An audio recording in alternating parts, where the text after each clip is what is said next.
Mulai. Oke. Terima kasih. Ini kita lanjut ke sesi kedua. Sudah ada Dr. Wulan Abdilita Sebastian dari Oita University.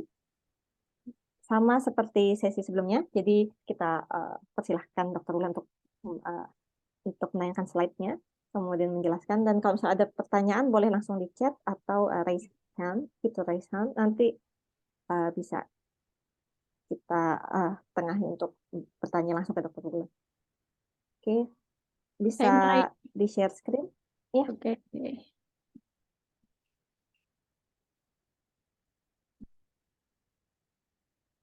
Eh, udah kelihatan ya, Mbak? Ya, sudah. Sip. Mbak Astri panggil saya Wulan aja ya. Oke. Ah, halo semuanya. Saya tadi mesmerize lihat Mas Ade presentasi, saya nggak ngerti apa-apa. Saya cuma tahu long term memory human. Sama tadi kayaknya ada elektron mikroskopi ya, Mas. Karena kita juga ngelakuin itu ya, Mbak Astrid kayaknya. Terus kayak misalnya ada in situ, saya tahunya in situ hybridization, nggak tahu. Jadi Ya, kali ini saya mau cerita tentang learning adventure saya di Jepang belajar gene editing. Kenapa saya bilang adventure? Karena saya sekolahnya di oke, oh, di sini, di atas gunung. Yang Oita University itu di Pulau Kyushu, tapi kita bukan di kotanya karena kita fakultas kedokteran, jadi kita ada di atas bukit dan cuma ada kampus, Family Mart, sama rumah saya di depan emergency room. Jadi suasananya benar-benar enak buat belajar. Kalau yang mau belajar, kalau saya kadang-kadang bosen ini apaan nih, semua rumput semua. Nggak ada yang bercanda. Oke, kayaknya kita semua adalah forever student. Siapa yang udah 20 tahun sekolah, tunjuk tangan, pasti semuanya rata-rata udah 20 tahun sekolah. Jadi saya dulunya dokter gigi. Saya nggak tahu masih bisa jadi dokter nggak ya. Saya masih punya license sih, cuma kayaknya tangan saya kayaknya harus latihan lagi untuk cabut gigi. Lalu saya ke Australia untuk master degree dan saya di sana uh, bertanya-tanya kok uh, semua orang jadi klinisi, basic science-nya kok saya pengen gitu belajar basic science. Akhirnya saya dapat kesempatan ke Jepang dan setelah lulus, alhamdulillah saya ditarik jadi asisten profesor di Departemen Pediatri. Pertama kali ke sini saya ditanya target itu diperlukan gitu. Saya bingung karena saya dokter gigi dan saya nggak pernah belajar gene editing. Saya cuma tahu, oh kayaknya untuk kayak misalnya tanaman di edit gennya biar jadi tahan hama. Atau apel yang biar nggak cepet coklat, di edit gennya biar jadi apel yang selalu bersih dan cakep gitu warnanya. Jadi saya belajar tentang segalanya dari awal di biologi, belajar lagi. Dulu di kuliah pernah dapat, tapi mungkin karena dulu saya bolos atau apa, saya bercanda. Jadi waktu tahun 1950 ada James Watson sama Frederick Crick yang menemukan struktur DNA. Ternyata DNA kita disusun dari 4 huruf. Guanin, sitosin, adenin, dan tirosin. Kayaknya semuanya tahu. Dan DNA kita itu panjang sekali dari matahari ke Pluto, dan cuma ada 4 huruf itu. Dan mereka dapat Nobel Prize karena mereka tahu, oh ini strukturnya ini. Lalu di tahun 1980, ada kelompok saintis lagi yang berhasil ekstraksi embryonic stem cell. Semuanya kayaknya pada tahu ya stem cell itu apa.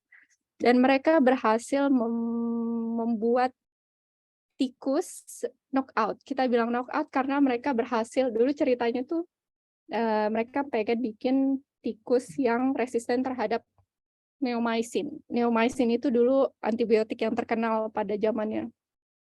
Lalu mereka berhasil bikin first knockout mouse. Jadi tikus ini tahan terhadap resisten terhadap antibiotik. Lalu mereka juga dapat Nobel Prize. Tapi mereka menggunakan namanya homologous recombination. Homologous recombination itu caranya sangat panjang dan nggak mudah. Bisa tapi nggak mudah. Kita harus bikin embryonic stem cells, terus neomycinnya, gen neomycinnya harus dimasukin ke sel, selnya harus dipilih, lalu dimasukin ke surrogate mother, habis itu di breed tikusnya sampai dia jadi homozygous tikus, dan itu panjang sekali ceritanya. Mungkin kalau saya ngelakuin ini, saya PhD-nya nggak kelar-kelar. Alhamdulillah. Lalu sensei bilang waktu itu di email, kita sekarang menggunakan CRISPR-Cas9 genome editing. Dan ternyata di tahun 2020, Dr. Emmanuel Charpentier dan Dr. Jennifer Doudna, mereka dapat Nobel Prize atas aplikasinya di genome editing ini menggunakan CRISPR-Cas9. Di sini dibilang genetic scissors. Genetic scissors, gunting DNA yang bisa ngepotong DNA kita dengan cara yang mudah. Sebenarnya semua saintis itu kan dapat ilmunya dari nature. Semuanya dari nature. Jadi ternyata si CRISPR itu adalah caranya bakteria untuk melawan bulian virus. Ketika ada bakteri dilawan sama virus, lalu defense mechanism-nya adalah namanya CRISPR. Kenapa namanya CRISPR? Ini dulu saya juga susah banget belajarnya. Nge-spellingnya aja suka belibet. Cluster regulatory intertracer, bla bla bla. Susah berlibet. Tapi saya belajarnya 2 hal. Jadi saya bagi 2 dari belakang biar kayaknya cepat selesai. Short palindromic repeats. Kenapa dibilang short palindromic repeats? Karena dia punya sequence atau punya semua tulisan yang palindromik. Dibaca dari kanan, dari kiri, itu sama aja. JCA, TJJ. Kalau kita baca pakai kayak ngaji, dari kanan ke kiri juga sama. CATGG. Lalu ada cluster regularly interspace. Dan di CRISPR ini dia punya spacers yang warnanya beda-beda dan repeats. Jadi repeat spacer. Dan spacer ini adalah tempat untuk mengingat infeksi. Jadi ketika si bakteri itu diinfeksi sama virus, dia akan ingat dan dia akan, oke, ini virus yellow, ini virus purple, ini virus green. Dia akan ingat, dan si Cas-nya, CRISPR associated Cas genes, akan berubah jadi Cas protein. Scientifically, ini gambar yang harusnya saya tampilkan. Jadi dulu bakteri dilawan sama virus. Bakteri dilawan sama virus. Lalu ada protein yang namanya Cas. Protein Cas ini bisa menghancurkan viral DNA-nya, virus DNA-nya. Dengan taruh di CRISPR array. Ditaruh di tempat, oke, ini yellow. Lalu dia disalin jadi pre-CRISPR RNA. Si RNA ini pre-CRISPR RNA. Nanti ada yang namanya tracer RNA. Tracer RNA itu yang nge-track, oke, di sini, cut-nya di sini. CRISPR RNA yang membawa, yang yellow, yang tracer, oke, yang yellow di sini. Lalu dia buat kompleks dengan Cas9. Kalau ada reinfection lagi, langsung dipotong. Jadi misalnya virusnya infeksi viral DNA-nya yang kuning. Nanti kalau ada infeksi lagi langsung dipotong. Ketika dipotong, udah si viral DNA udah nggak bisa aktif lagi. Jadi udah nggak ada gunanya lagi untuk di dalam sel. Jadi bakterinya bebas dari virus. Ceritanya gitu. Lalu Jennifer Doudna dan Emmanuel Charpentier aplikasikan ini dan mereka mendapat Nobel Prize. Dan saintis, para ilmuwan membuat mengaplikasikan dua approach kalau DNA-nya itu breaks. Kalau misalnya sesuatu yang rusak di sel atau di organisme, dia punya kemampuan sendiri untuk repair kan. Nah, saintis menggunakan non-homologous enjoining. Ini sama kayak misalnya kita pecahin vas, lalu kita mau benerin sebelum ibu kita datang, biar ibu kita nggak tahu kalau vas itu pecah gitu. Ya, tetap aja bentuknya kayak vas, tapi tetap aja bentuknya jelek. Nah, ketika DNA itu menyatu dengan bentuknya jelek, dia akan membuat mutasi gitu. Nah, ini yang namanya knockout. Jadi, saintis membuat, oh, kita bisa bikin approach non-homologous enjoining untuk bikin mutasi. Ada lagi yang namanya homology directed repair. Jadi, dengan menggunakan donor DNA, kita bisa bikin DNA-nya persis sama seperti semula. Tapi yang ini agak susah. Ya, bisa, semua bisa dilakukan.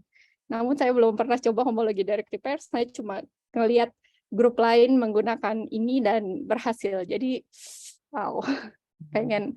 Saya cuma ngerjain yang non-homologous enjoining. Oke, sekarang kita ke model organisme. Ini adalah gambar model organisme yang famous. Ada Arabidopsis, Saccharomyces, ada C. elegans, ada mouse, ada zebrafish, ada Drosophila. Semua model organisme ini dipakai untuk mempelajari hal-hal yang tidak bisa kita pelajari di manusia karena etik. Kan. Jadi waktu saya sebelum ke Jepang, saya udah baca paper-papernya Sensei, terus saya udah pasrah aja. Oke, Sensei adalah saintis yang menggunakan mouse model. Saya adalah orang yang takut dengan binatang berbulu, tapi saya karena pengen sekolah, jadi oke, I do what I can do. I do whatever it takes. Gitu. Ternyata Sensei bales, sekarang kita nggak pakai mouse model lagi, Wulan, kita pakai zebrafish. Saya langsung, iya, saya nggak berhubungan lagi dengan mouse.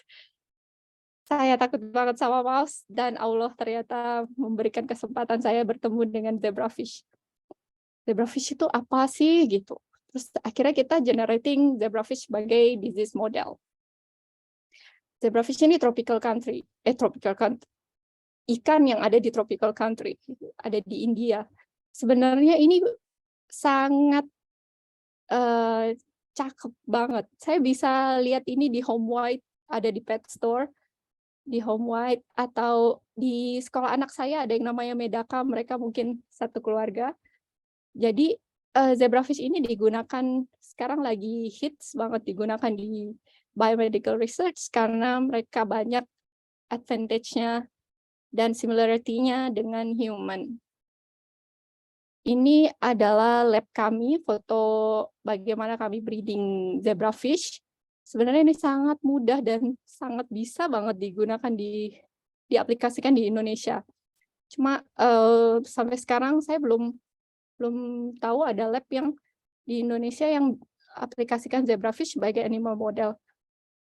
Padahal kita cuma perlu sistem air tawar yang bagus dan conductivity-nya dijaga.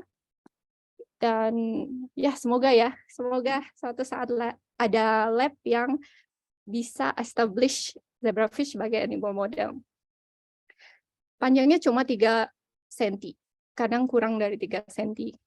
Lalu telur ikannya, ini umur 1 hari, ini cuma 0,5 mili. Kalau umur 5 hari sekitar 4 mili. Dan kita menggunakan ini untuk research. Yang paling penting dari zebrafish advantage-nya adalah very very low cost, very very murah, dan bisa banget digunakan di Indonesia. Saya berharap banget sih ada di Indonesia. Yuk kita kolaborasi, apapun yang bisa saya bantu, yuk. Dan dia punya similar organ function. Zebrafish punya spinal cord, zebrafish punya brain, punya heart, punya intestine, punya testis. Segala penyakit yang ada di manusia bisa dipelajari di zebrafish. Dan yang paling penting lagi, 70% gen di zebrafish itu ada sama dengan manusia. Misalnya, ada gen yang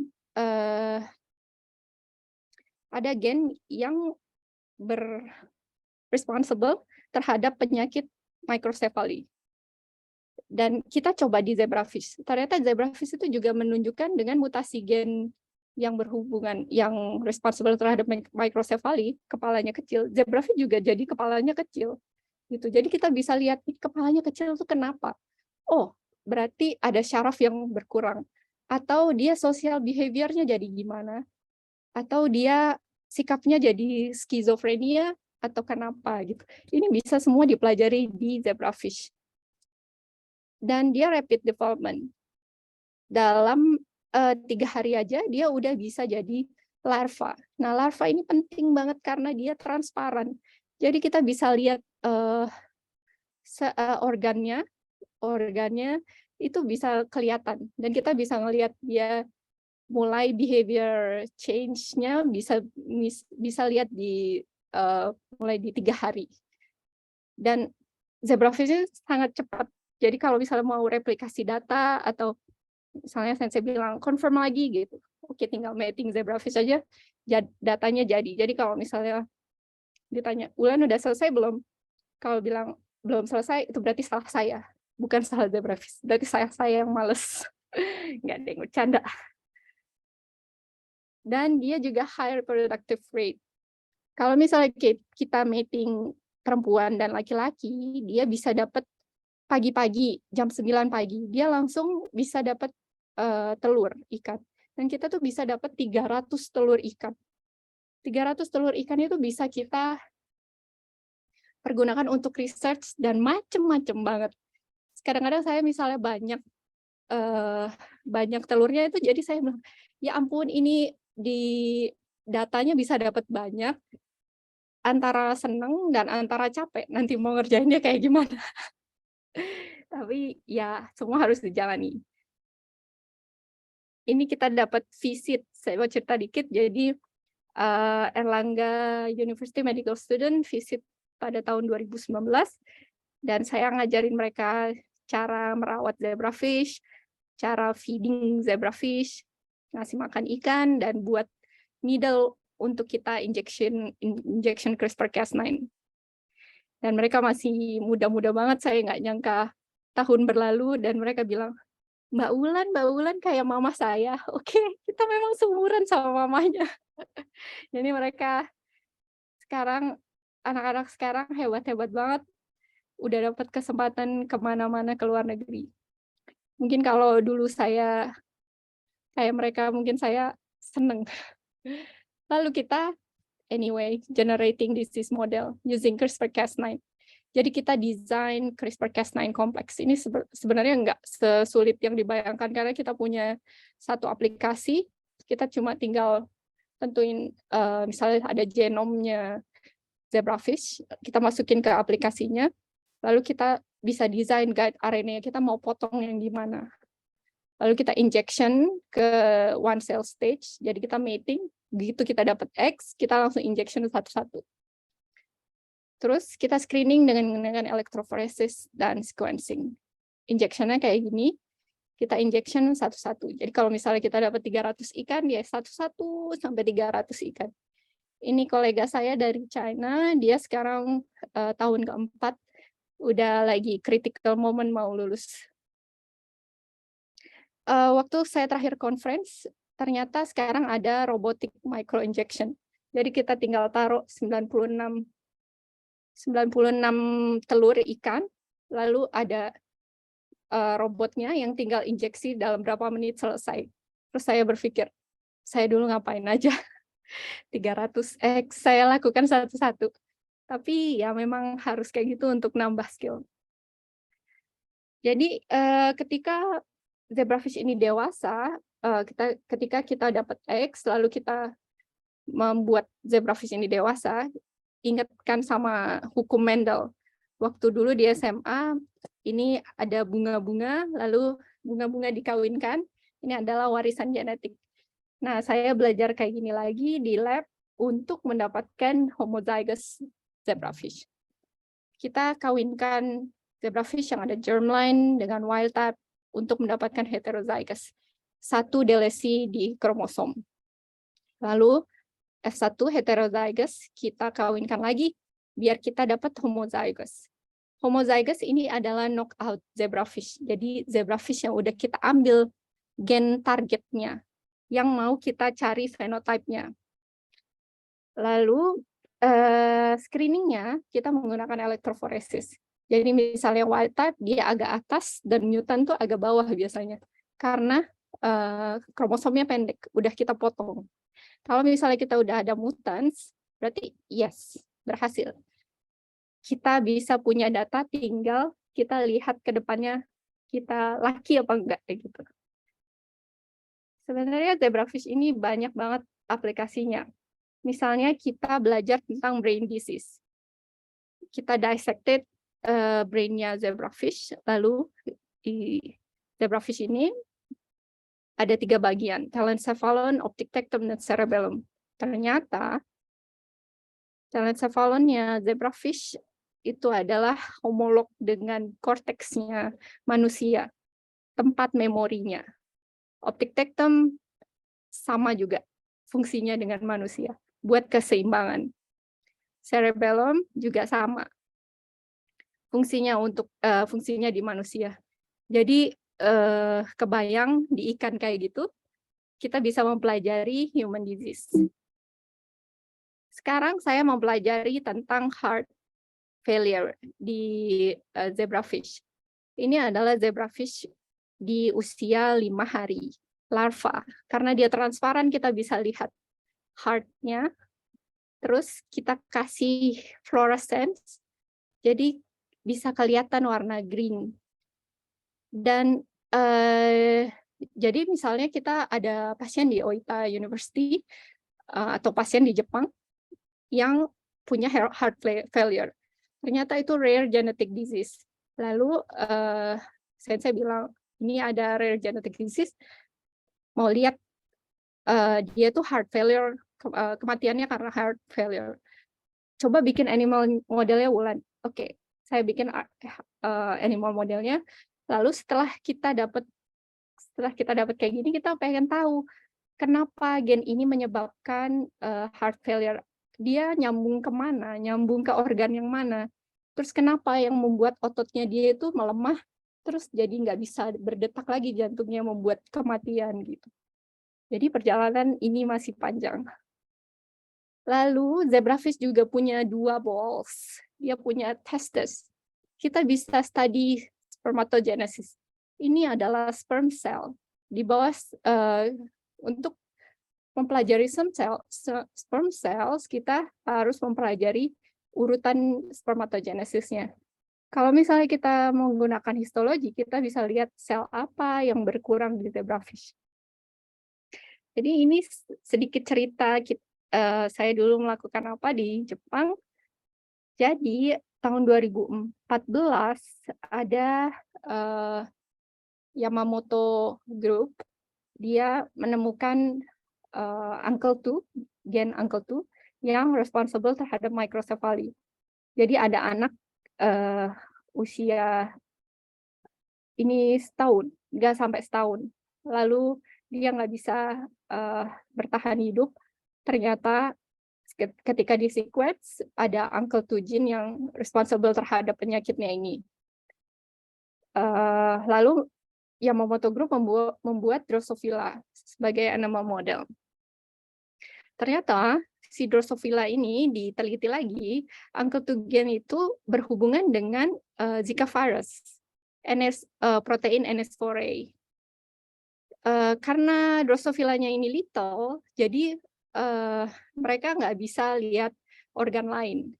Dan alhamdulillahnya tahun 2002 kemarin kita adalah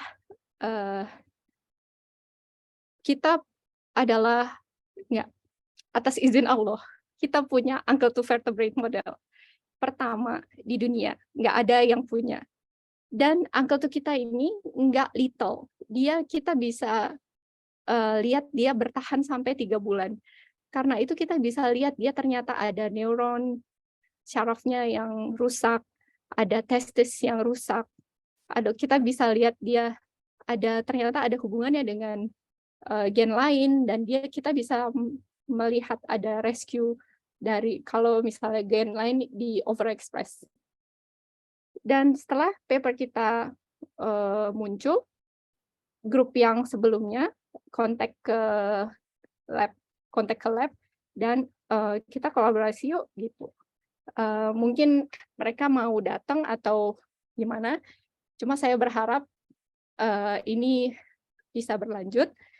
Jadi future study-nya mungkin karena kita punya viable in vivo model, kita mau lihat ke depannya ankle 2 sama Zika virus itu hubungannya gimana, mekanismenya gimana. Kalau misalnya kita bisa tahu NS4A proteinnya Zika virus yang menekan ankle 2, kita bisa cari gimana terapeutik strateginya biar anak-anak nggak kena microcephaly. Terima kasih semuanya, segini dulu sharing dari saya. Saya ini dulu di Departemen Cell Biology, ini head lab saya, dan sekarang saya di Departemen Pediatrik. Terima kasih. Super sekali, luar biasa. Terima kasih banyak ini Dokter Wulan. Saya bisa panggil Wulan aja karena aja ya Mbak. Ya, terima kasih. Ini kalau saya bisa summary, Mbak Wulan ini meski tadinya dokter gigi, kemudian pindah haluan gitu ya langsung ke CRISPR-Cas9, which is emang salah satu yang trending gitu kan, dan sangat-sangat ini ya dibutuhkan sekali untuk mengetahui microcephaly ini ya. Saya sendiri memang bukan nggak mainan CRISPR-Cas9, tapi mungkin saya nyambungnya ke Dokter Wulan dari Zika virusnya. Saya pakai CRISPR-Cas9 untuk injeksi ke telur, tapi telurnya bukan zebrafish seperti itu.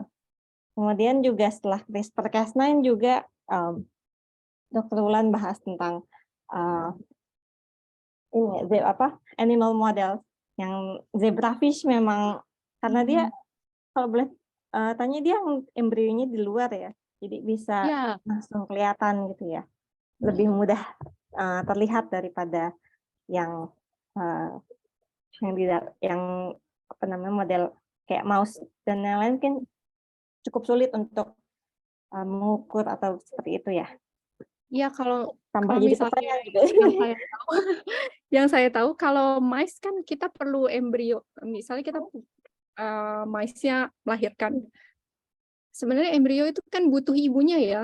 Kalau mammals butuh ibunya, tapi ini harus di-separate dan kadang itu ibunya mice itu harus direlakan untuk dibunuh gitu. Kalau misalnya zebrafish karena dia di luar, di in vitro gitu, di luar. Jadi ya udah separate gitu. Nggak ada hubungannya apa-apa. Jadi gampang banget dilakukan gitu. Dan nggak terlalu mahal. Saya berharap banget di Indonesia ada yang bisa establish zebrafish lab. Mungkin apa ada pertanyaan dari yang lain?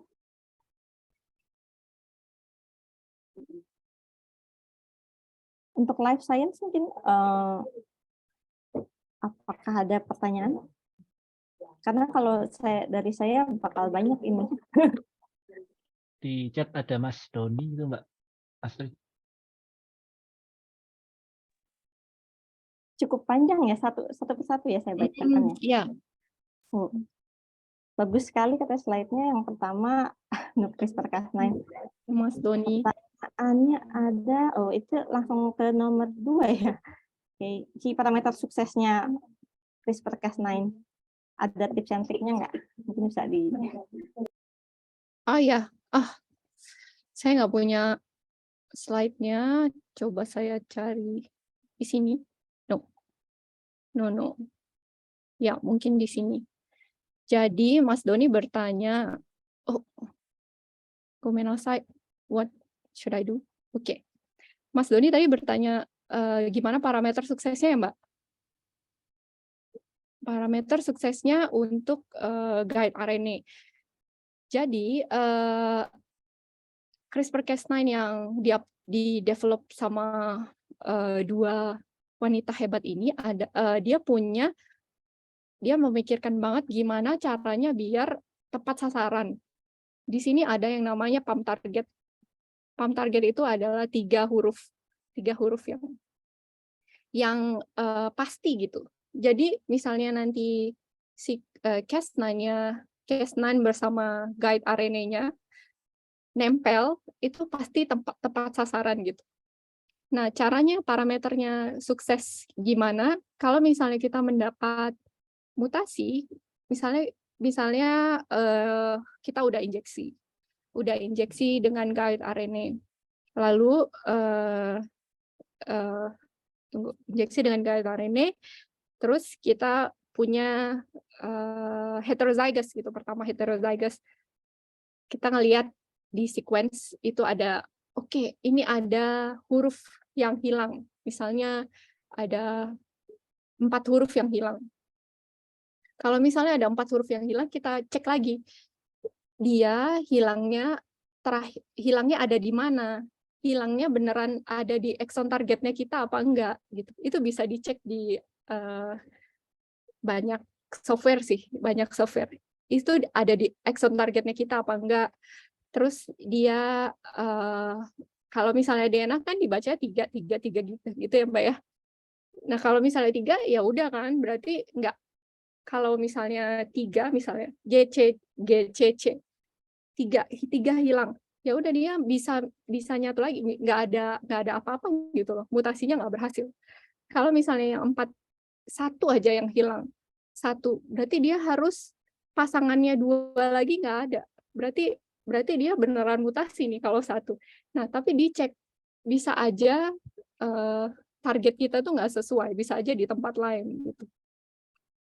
Nah, kalau misalnya dulu kita buat guide RNA sampai 4 guide RNA dalam satu gen, bukan gen yang ini. Terus pas kita cek, beneran nggak itu di exon tempat kita guide. Ternyata itu beneran exon 1 misalnya. Ternyata beneran di exon 1, bukan di intronnya. Oke, berarti ini mutasinya berhasil. Mutasi berhasil pun kita bisa lihat, ini ada fenotipenya apa enggak. Misalnya kita pengen cari yang heart disease, ternyata di zebrafish nggak jantungnya nggak kenapa-kenapa. Kok bisa ya? Udah mutasi tapi jantungnya nggak kenapa-kenapa. Coba di organ lain ada apa gitu. Jadi perjalanannya panjang. Ya gitu, harus cek di berbagai software. Terus yang untuk cara bikin guide RNA banyak softwarenya, kita tinggal masukin aja genome sequence-nya, lalu klik, terus ini guide RNA nomor 1 yang boleh dipesan yang ini, yang kedua yang ini, yang ketiga yang ini. Tinggal kita pilih aja yang mana yang maunya. Saya kira ini juga susah, ternyata software membantu semuanya. Yang kedua mungkin ya bisa visible nggak ya untuk di Indonesia? Visible, sebenarnya Indonesia kan sebenarnya udah ngelakuin gene editing juga ya Mbak.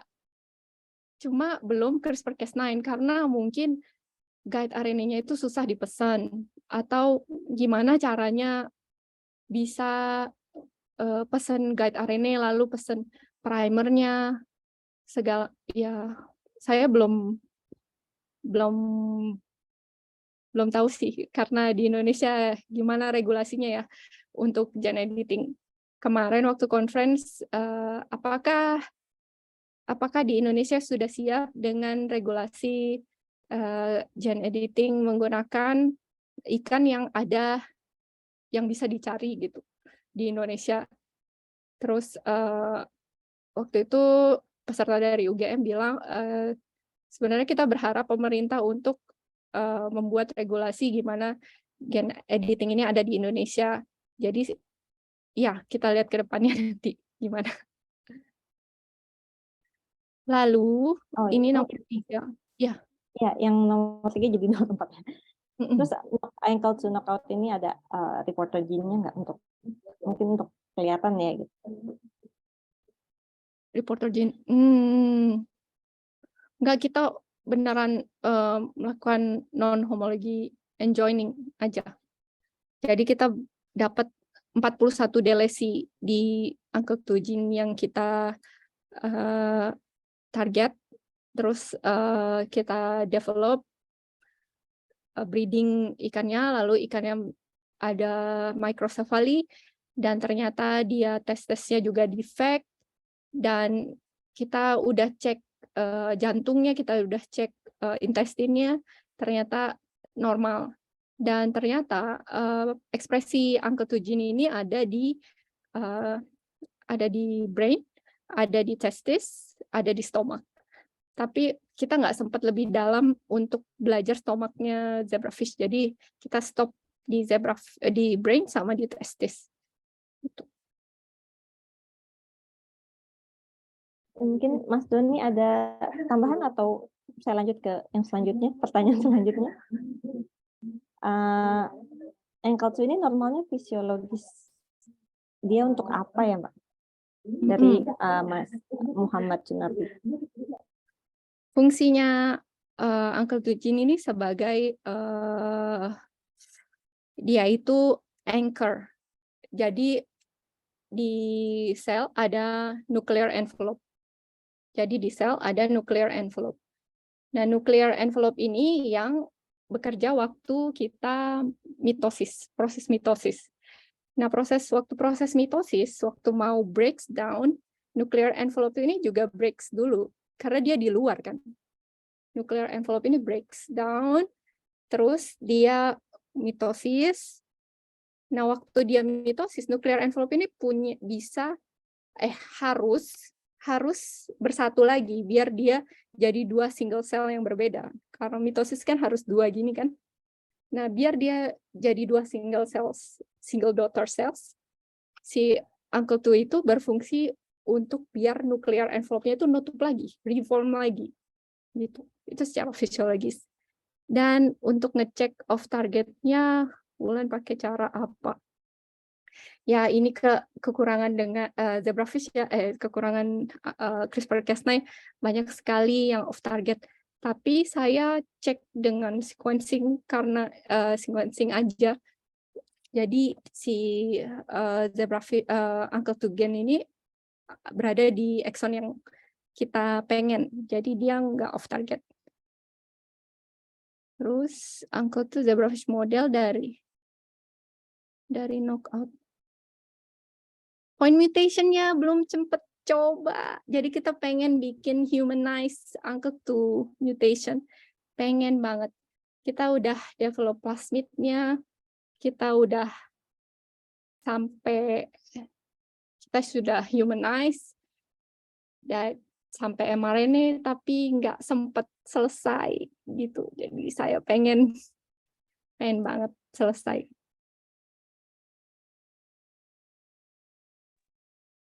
Oke, ada lagi mungkin pertanyaan? Wulan, aku mau makasih banyak pemaparannya. Aku Doni mau nanya yang poin pertama itu tuh kayak waktu PCR itu kan kalau bikin primernya kayak mesti berapa 20-24 nukleotide gitu kan. Kayak parameter kayak gitunya maksudnya, bukan sukses enggaknya si CRISPR-Cas9-nya. Oh, pesen primernya, Mas. Oh, enggak, waktu bikin si sgRNA-nya tadi kan bilang pas masukin ke software-nya gitu. Ya, iya. Kita pakai aplikasi dari aplikasi di Jepang sih. karena misalnya mau mau primer apa yang cocok. Jadi kita ambil dari NCBI genomnya, mRNA, lalu kita copy paste, terus kita klik langsung ada gitu. Jadi nggak susah-susah banget Jadi sebenarnya. nggak ada rule of thumb-nya gitu ya kalau buat desain SGR ini. Guide RNA kita pakai namanya direct site ya Mas, direct site. Direct site. Saya lupa nama gennya apa ya, direct site. Ya, kita Directed direct site. DGRNA kalau nggak salah. Banyak sih Mas sekarang ya, banyak. Tergantung labnya mau pakai yang mana. Karena kita cek-cek dulu kita pakai yang mana softwarenya. Terus tergantung senseinya mau pakai yang ini. Jadi kita ikutin. tergantungnya juga kayaknya. Ya, nah sekarang saya lagi ngerjain transgenic, jadi ya gitu. Ya, animal model ini sangat menarik banget dan apa ya, bagus buat diputar sih research fundingnya. Ya, Pertanyaan semoga ya. tambahan aku tuh lebih kayak, berarti milih disease modelnya tuh gimana itu? Kayak sensei yang nentuin atau kakak yang nentuin gitu loh? Jadi waktu pertama kali saya ada di Jepang, saya sebenarnya mencari rare genetic disease yang ada di Indonesia.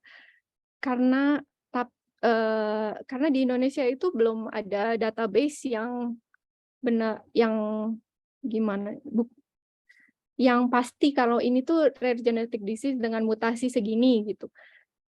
Sangat susah untuk carinya. Jadi akhirnya kita baca-baca jurnal.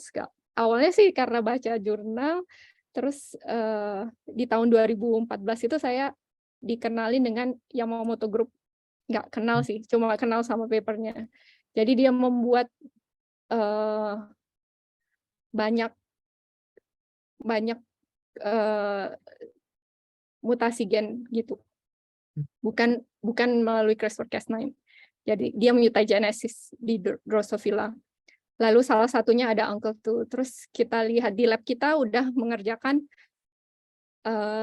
gen namanya VRK1. VRK1 itu related dengan UNCLE2. Jadi ini ada apa UNCLE2 sama VRK1 gitu. Lain Jadi ya. gimana kalau kita ngerjain UNCLE2 gitu. Terus oke, kita ngerjain UNCLE2, grup lain ngerjain VRK1 gitu. Kan tadi kakak cerita tuh 300 ikan tuh, telur ya, berarti masih telur kan? Telur. Itu mas satu-satu di mikroinjeksi, buset. Suka sama itu. Ya, satu-satu. Tapi sekarang ada namanya robotic microinjection. Saya mesmerize juga ngelihat itu satu alat yang bisa injeksi robotnya itu bahkan bisa muterin, misalnya kita naruh telurnya itu kebalik gitu, robotnya itu bisa set terus injected. Jadi kita kayak do nothing, cuma masukin aja ke 96 well plates, terus cek lah dulu aku gimana, dulu aku 300 sendiri. It's gonna be hard. Ya, it's gonna be hard. Pertanyaan aku, dari sekian 300 injeksi itu berapa sih yang jadi apa sih si knockout ikannya itu? Kita ikut hukum Mendel. Jadi 300-nya kakak cobain gitu satu-satu, bongkar buka otaknya sih kan. Oh ya, otaknya kecil nih. Jadi kan habis diinjeksi lalu kita lihat kan dia di sequence. Waktu electrophoresis dia ada mosaic mutation apa enggak. Kalau yang ada mosaic mutation masih gitu berarti dia dia bakalan jadi mutasi. Disingkirkan yang wild type, yang biasa aja kita discard. Nah, yang mosaic mutation kita kita kawinkan lagi dengan wild type. Nah, kita punya germline zebrafish. Germline zebrafish berarti dia mutasinya ada di germline. Lalu si germline ini kan heterozygous berarti. Heterozygous kita kawinkan lagi dengan wild type, jadi kita punya F1 yang benar-benar F1 generation yang benar-benar dia satu delesi di kromosomnya. Dan di situ kan kita punya perempuan dan laki-laki. Nah, itu Kita yang dikawin. cross, itu yang dikawinkan.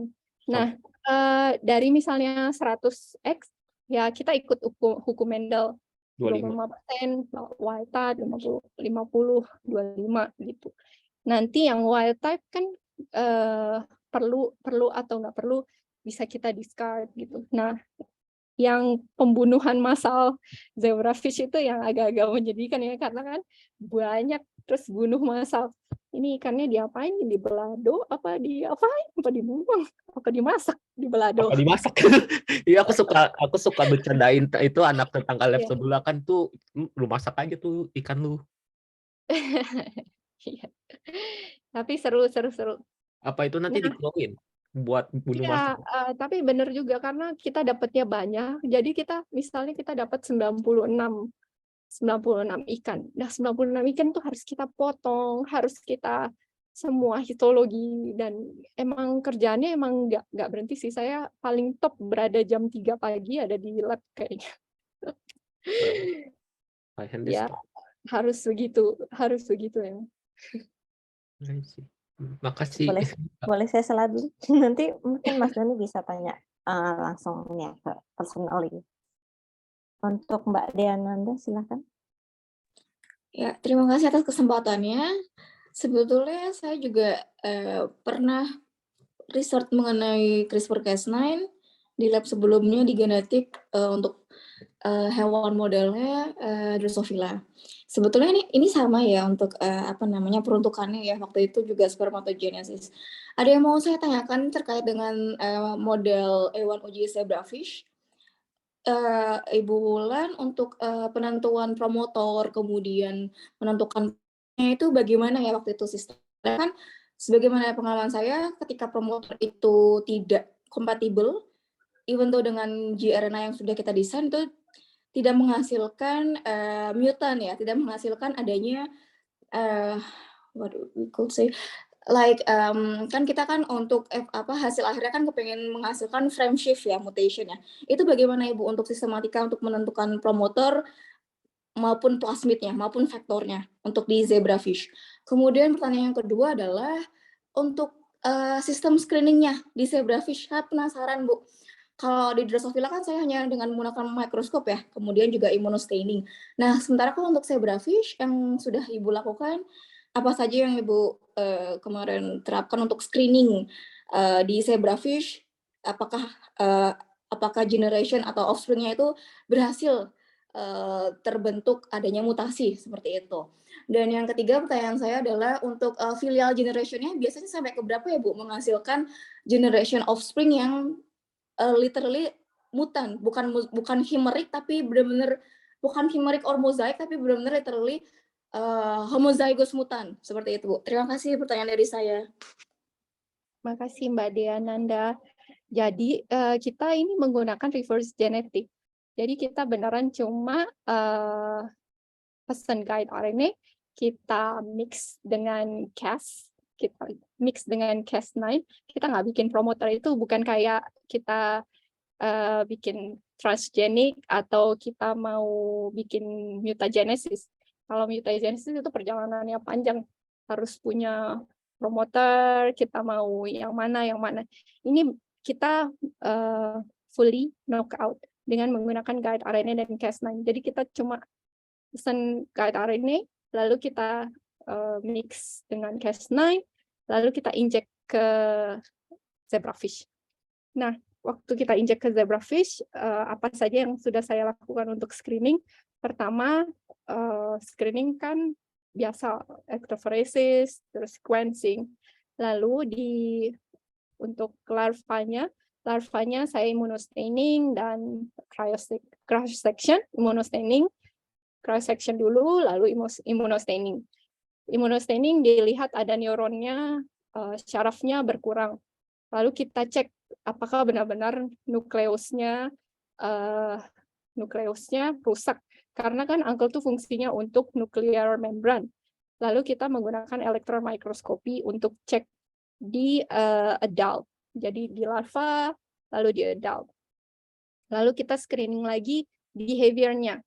Karena neuronnya berkurang, lalu behavior-nya gimana? Bisa nggak ini si zebrafish ini gerak tanpa syaraf yang normal gitu. Terus kita lihat behavior-nya. Ternyata di larva, si uncle to knockout ini, dia geraknya lambat gitu. Nggak seperti yang wild type.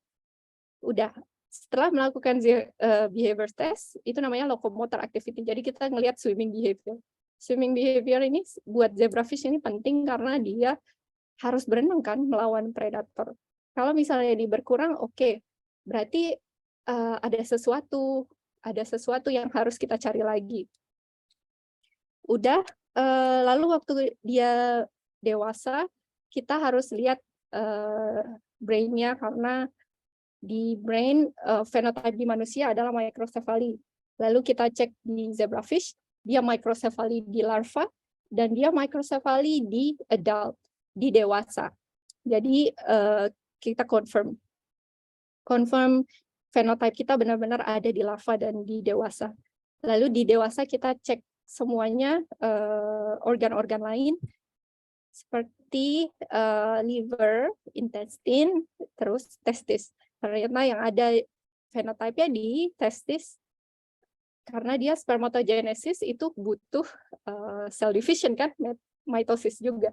Jadi ternyata benar di manusia oncotogen itu ada ekspresinya di brain dan di testis, dan di zebrafish juga sama tempatnya. Gitu. Kita ya literally sama sih Mbak, immunostaining, electron microscopy, lalu in situ hybridization, lalu in situ hybridization tapi nggak dipakai di paper, jadi cuma pengen tahu beneran nggak dia ekspres di sini gitu. Terus electron microscopy, lalu ya banyak confirmation-nya, walaupun sisa-sisa datanya cuma dipakai di supplementary.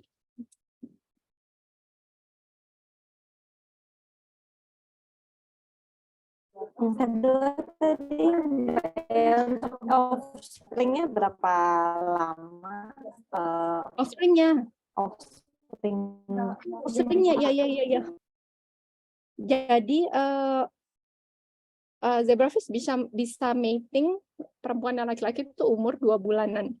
2 bulan kita cek perempuan laki-laki, yang perempuan punya perut yang besar, laki-laki lebih berwarna terang, lalu kita mating dan dia dapat X. Dapat X umur 7 hari aja kita bisa lihat dia heterozygous apa homozygous. Tapi saya memisahkan yang larva untuk penelitian yang larva, lalu ada beberapa yang saya sampai dewasa gitu. Biasanya saya cek di F2, karena di F2 itu kita bisa dapat homozygous-nya 25% gitu. Biasanya F2. Nah, di F2 itu misalnya saya mating lagi, bisa dapat lagi offspring-nya. Cuma kalau yang knockout karena dia punya phenotype spermatogenesis defect, jadi knockout udah kita coba dia infertile, dia nggak bisa mating dengan wild type ataupun ya nggak bisa mating lagi karena nggak punya sperm.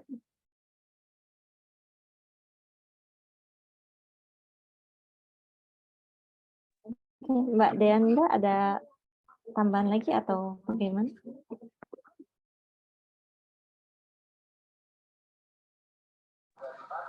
Cukup Ibu, sudah sangat amat menjelaskan. Terima kasih Dr. Wulan. Terima kasih Mbak Deananda. Ini saya boleh tanya, ya? Saya tanya dari segi awam ya. Jadi saya kan di lebih ke engineering ya. Cuma sebenarnya saya kan risetnya kita fluid flow ya, seperti Mas Adi juga fluid flow gitu. Nah, di sini saya tadi memberi link ada dari Hasegawa Sensei ya di Tokyo, di University of Tokyo. Jadi studi di sana itu menggunakan zebrafish gitu. Itu kolaborasi dengan kampus lain sih ya tapi fokus studinya itu adalah mempelajari sebenarnya vascular network-nya. Jadi seperti how is the blood flow pump in embrio gitu ya. Dan sebenarnya zebrafish itu dibilang dia ini ya transparan ya, seperti itu. Dan embrionya di luar gitu ya. Dia transparan Mas. Kita bisa beneran lihat, kita kasih warna blood flow-nya, kita cuma bisa lihat di mikroskop zebrafish hidup, kita bisa lihat aliran darahnya kemana. Terus kita bisa lihat aliran darah bersama dengan jantungnya. Misalnya aliran darahnya warna merah, jantungnya warna hijau. Jadi cakep banget. I see ya. Jadi menarik ya memang ya zebrafish ini. Sepertinya memang lagi emerging ya zebrafish ini sepertinya. Baru mulai naik ya. Terus yang lain adalah ini, jadi zebrafish disebutkan kan mirip dengan manusia ya tadi ya, DNA-nya. Bagaimana dengan seperti kayak contohnya vascular network-nya itu apakah ada kesamaan ya? Mungkin ya satu ya, fish dan mamal gitu. Blood flow-nya Mas. Iya, Kalau vascular network. secara vaskular dia punya function yang sama. Jadi kita bisa belajar blood flow-nya di zebrafish. Terus kita bisa ngelihat macrophage gitu juga di zebrafish. Kita bisa lihat semuanya sih di zebrafish. Dan cuma satu zebrafish punya gallbladder kan. Di manusia bisa ada gallbladder cancer. Nggak bisa kita pelajari di mice karena mice nggak punya gallbladder. Yang punya satu-satunya adalah zebrafish. Jadi zebrafish ini beneran promising. Dan kalau Indonesia punya, saya pengen banget ada di Indonesia, bisa kembangin zebrafish gimana caranya, karena sebenarnya bisa banget diaplikasikan, cuma harus ada orang yang mau aja gitu. Oke Mbak, terima kasih banyak. Mbak Ulan nerusin Mas Anin. Kalau ya intinya sama sih, kan hubungannya ke blood flow gitu ya. Kemudian saya mungkin kurang paham tadi, kurang ngikutin. Cuman pada intinya yang mau saya tanyakan itu, kalau di kami bidangnya itu kan sebisa mungkin mengukur kan ujungnya tuh ke kuantitatif data ya. Nah terus tadi Mbak Ulan tadi sempat menunjukkan bahwa di zebrafish itu bisa dilihat saat diinjek kemudian bisa ada efeknya berubah warna, kemudian nanti mungkin dicatat atau seperti apa saya kurang tahu, yang mana mungkin lebih ke kualitatif. Tapi sebenarnya apa ya, approach-nya itu gimana Mbak untuk mengevaluasi bahwa injection-nya itu sudah sesuai dengan hipotesisnya, terus nanti validasinya itu seperti apa terkait hasil pengukurannya itu gimana Mbak Ulan? Kalau kita melihat rata-rata berdasarkan phenotype. Jadi misalnya phenotype itu contohnya misalnya di manusia ada heart disease gitu, penyakit jantung. Penyakit jantung itu namanya phenotype. Ya, kalau misalnya kita sebutnya phenotype. Lalu kita mau bikin zebrafish dengan phenotype yang sama gitu, karena kita mau belajar penyakit jantung itu tipenya apa gitu. Misalnya karena gen ini, karena saya belajar di genetik, ini karena gen ini. Ini beneran emang gen ini menyebabkan penyakit jantung. Lalu kita bikin zebrafish dengan penyakit jantung, karena kita pengen lihat jantungnya, jadi kita kasih warna kan Mas. Seperti halnya blood flow, kita kasih warna. Nah, untuk measuring dia punya penyakit jantung, itu biasanya kita lihat dari otot. Dia detak jantungnya kayak gimana, lemah apa enggak. Lalu misalnya terlalu cepat bradikardi, lambat, takikardi cepat atau lemah gitu. Nanti kita hitung pakai software yang ngedetect fluorescence-nya. Jadi misalnya dia detect berdasarkan fluorescence-nya. Fluorescence ya. Fluorescence-nya. Misalnya dia cepet banget. Nanti kan software-nya itu ngedetect berdasarkan warnanya, lalu nanti ada hitungannya kuantitatifnya kayak apa. Kita bisa lihat, yang mutan ini dia ada takikardia gitu. Sebenarnya kita juga di lab kami juga ada orang biotech dan mereka tuh keren-keren banget bisa bikin alat ya. Bisa bikin alat yang bisa melihat zebrafish itu punya skizofrenia apa enggak. Itu kan amazing gitu. Amazing gitu. Jadi kalau saya juga bilang ke anak-anak saya, jangan jadi dokter, jadi orang atau masuk ITS. Ya, oke. Ya, Mbak. Thank you, Mbak. Ya, terima kasih banyak pertanyaan. Ada lagi mungkin yang apa ya, yang basic pun nggak masalah. Jadi kita juga sama-sama saling kena ini ya, kena ilmu barunya ini. Ada lagi dari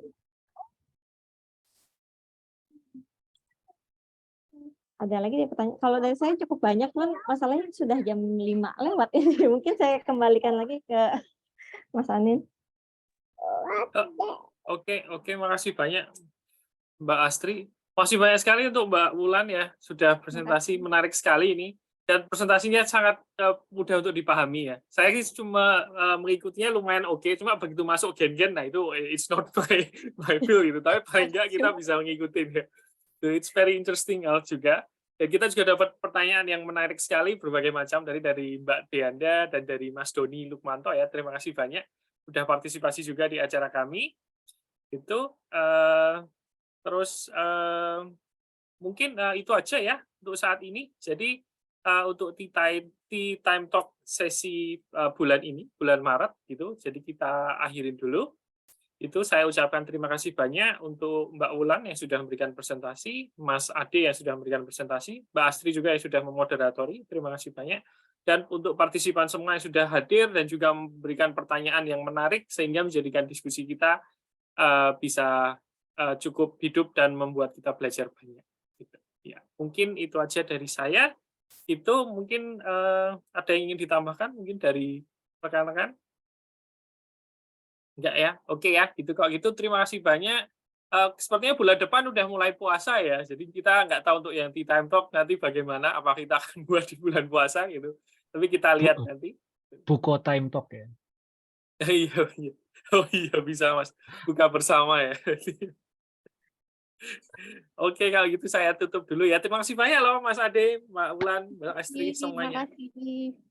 Ya, semoga nanti bisa jadi kolaborasi dari Amin. acara ini ya. Terima kasih. Amin. Oke, bye. Assalamualaikum. Terima kasih, permisi, bareng. Alhamdulillah.